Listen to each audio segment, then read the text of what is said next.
With Jeremy Pruitt out, who becomes the next leader of Tennessee?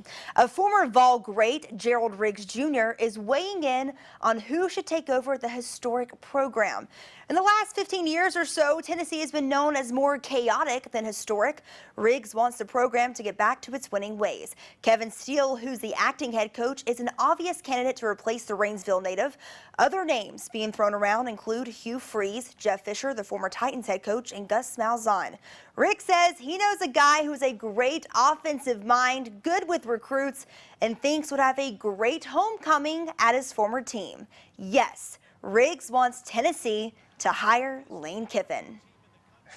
I stand by that because, for a lot of different reasons. I think if you're just going back to the personal situation of Kiffin with the whole Tennessee thing was he left for his dream job. And I don't think anybody can blame somebody for doing that. I think Lane, due to his time at Alabama and, his time at USC and his time at Alabama and his time at Ole Miss, and Florida Atlantic in between, I think he's learned how to be the guy he needs to be. Steele takes over his alma mater. In the meantime, as that acting head coach, Chancellor Don D. Plowman says Steele has the leadership qualities to lead Tennessee until a new coach is officially named. So thank you again to Mr. Riggs for taking time out of his day to talk with me. Riggs added he thinks it was the right move for Philip Fulmer to step aside too. Riggs is ready to see his alma mater back in championship conversations.